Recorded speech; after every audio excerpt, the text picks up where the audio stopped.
Y de Brasil vamos a ir a Venezuela, donde está cambiando de forma dramática la situación para el régimen de Nicolás Maduro Moros.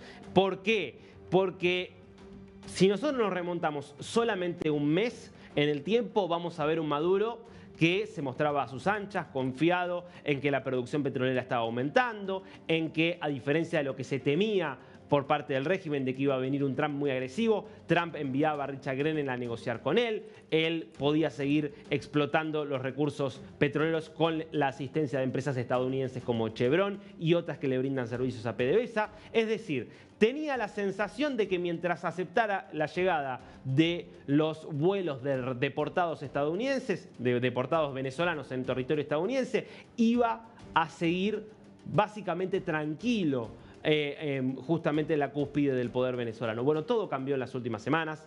Trump decidió poner una política mucho más dura y, como sabemos, la última medida que tomó es la de los aranceles secundarios. El próximo miércoles van a entrar en vigor, pero en esencia lo que plantean es que todos los países que le compren petróleo a Venezuela van a pasar a pagar 25% de aranceles para ingresar al mercado de los Estados Unidos. En ese contexto se conoció la noticia de que China, que es el principal comprador de petróleo de Venezuela, son más de 500.000 barriles por día, el promedio anual es de 500.000 barriles por día, ya está paralizando todas las compras de petróleo venezolano. Recordemos, el 55% del petróleo que exporta Venezuela va a China. Y China lo compra, entre otras cosas, porque le sirve geopolíticamente comprárselo a Venezuela y también porque es un petróleo barato. Porque obviamente está en una situación de remate todo en Venezuela y porque además es un petróleo particularmente pesado, más difícil de refinar.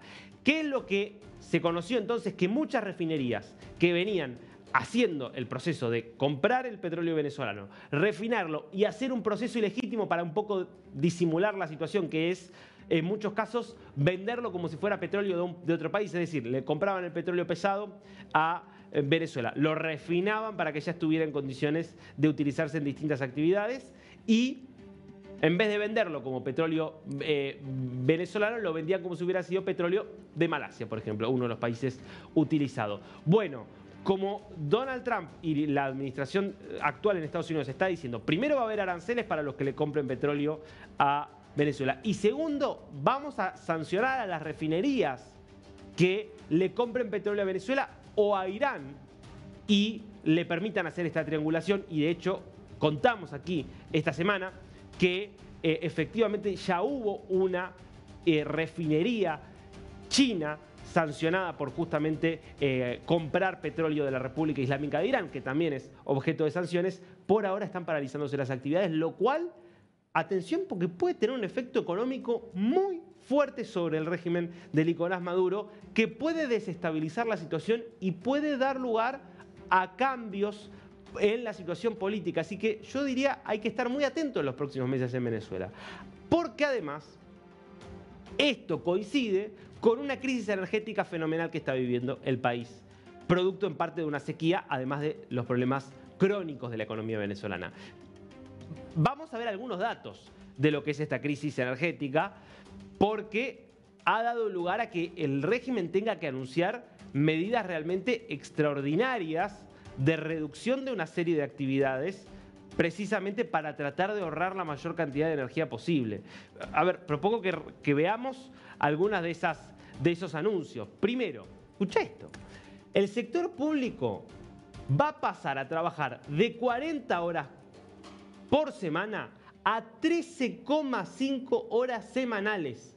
A 13,5 horas semanales, es decir, va a pasar a trabajar prácticamente una cuarta parte de lo que está trabajando hoy.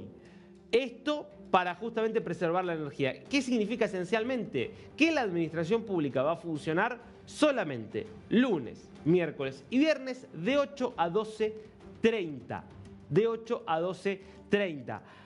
Además, vamos a ver más datos de lo que es esta crisis. Esto de mínima se va a mantener en vigencia durante 6 semanas y va a empezar el justamente el 2 de abril va a entrar en vigencia, que acá dice el lunes, pero en realidad es el miércoles 2 de abril va a entrar en vigencia esta medida.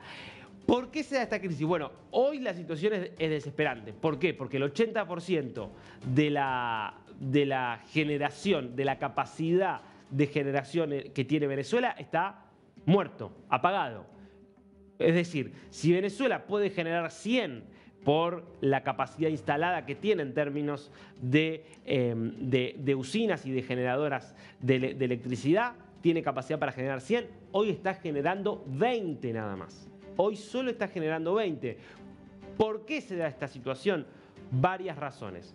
Unas son crónicas, tienen que ver con falta de inversión histórica, con que ya no hay tanto combustible como había antes para, por ejemplo, hacer que funcionen las centrales termoeléctricas, con la falta también de personal calificado. A Venezuela le sobraba personal calificado, muchos se fueron huyendo de la dictadura y del horror. Entonces son una serie de situaciones que vienen haciendo cada vez más gravosa la situación del sistema eléctrico. Por lo tanto, Venezuela viene viviendo apagones de forma recurrente.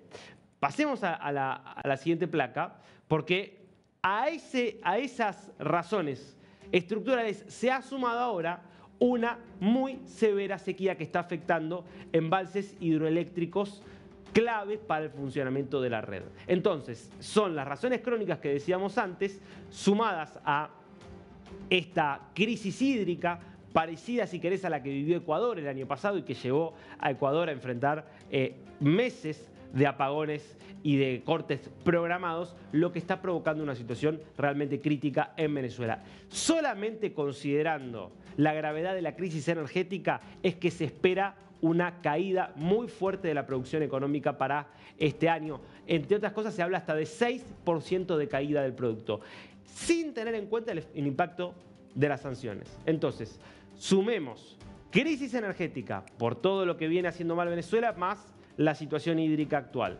Sumemos que ya Chevron, por más que ahora se le extendió por 60 días más la licencia, no va a exportar más petróleo y era cerca de un tercio del petróleo que sacaba Venezuela.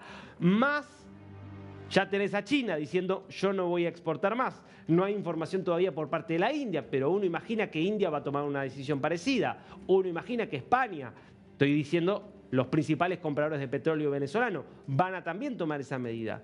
Con lo cual, para el régimen de Nicolás Maduro se empieza a complicar la situación y esto es delicado porque para sostener el aparato represivo que robó las elecciones el año pasado y que mantiene perseguida a toda la población, se necesita mucho dinero. Muchas voluntades son las que se tienen que comprar para mantener la lealtad.